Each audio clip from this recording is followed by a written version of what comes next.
সকালবেলাতে উঠেই চলে এলাম অফিস ঘরে। বরমশাইয়ের জন্য টিফিন তৈরি করে দিচ্ছি। আজ ওকে টিফিনে দেব রুটি আর আলু পেঁয়াজ ভাজা।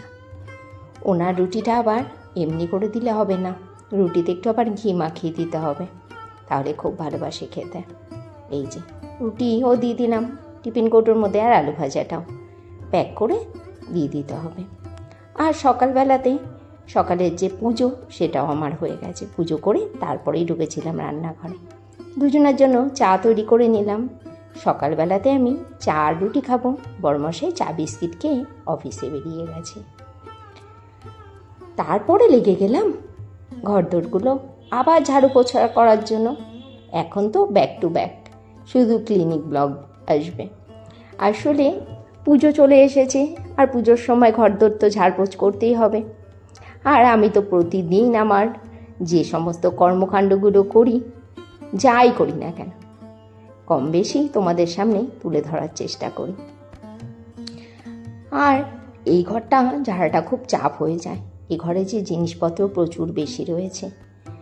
ঘরদোরে ঝুলটা ফেলে ফ্যানটাকে এবার ঝাড়ছি। ভ্যাকিউম ক্লিনার রয়েছে, কিন্তু ভ্যাকিউম ক্লিনার দিয়ে ফ্যানটা ঝাড়লে নিচে নোংরাগুলো কম পড়ে।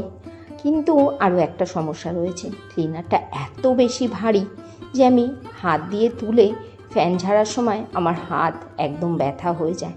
তার থেকে আমার মনে হয় হাত দিয়ে ঝেড়ে নেওয়াই ভালো।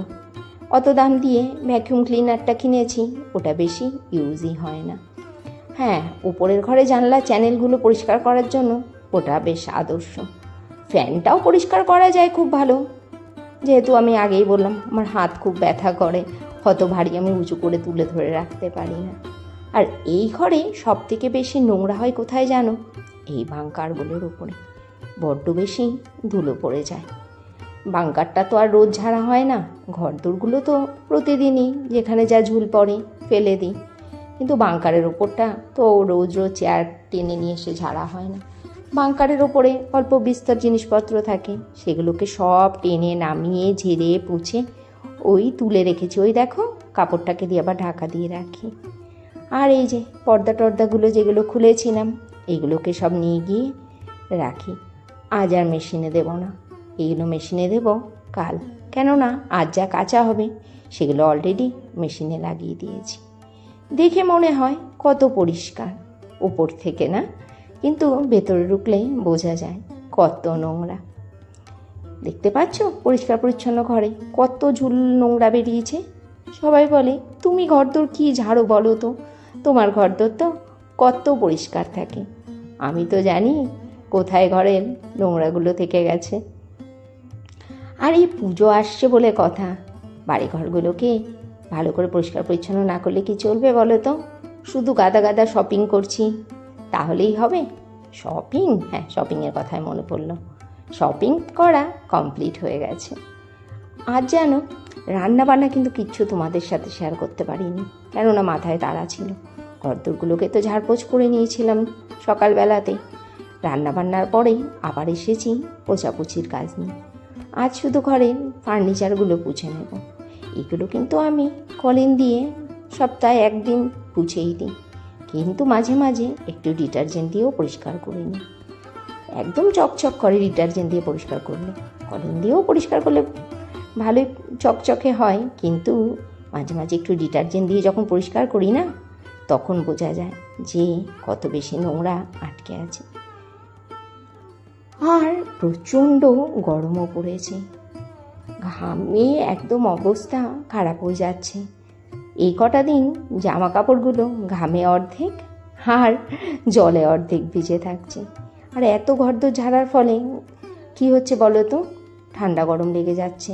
রাত্রেবেলাতে প্রচণ্ড গা হাত পা ব্যথা হচ্ছে, জ্বর জ্বর মনে হচ্ছে। তবুও সকালবেলাতে উঠে আবার নতুন উদ্যমে কাজগুলো শেষ করতে হচ্ছে। কি করব বলো তো, কাজগুলো তো তো কমপ্লিট করতেই হবে। এখন বাজে দুপুর 2:35। কেবলই স্নান সেরে উঠলাম। এই ঝাড়া পোছা করে করে এখন সব কাজেই লেট হয়ে যাচ্ছে। আর এখন লাঞ্চ করব, দেখে নাও লাঞ্চে কি কি রয়েছে। রান্নাবান্না যে কিছুই শেয়ার করতে পারিনি। রয়েছে এখানে ভাত, চালতা দিয়ে টক ডাল, এখানে রয়েছে আলু ভাজা, বেগুন ভাজা, আর রয়েছে শাপলা বটি, মাছের তেল চচ্চড়ি, রয়েছে চালতার চাটনি, কালকের একটু ঘুগনি ছিল এটাকেও রেখেছি গরম করে, আর রয়েছে লাল শাক।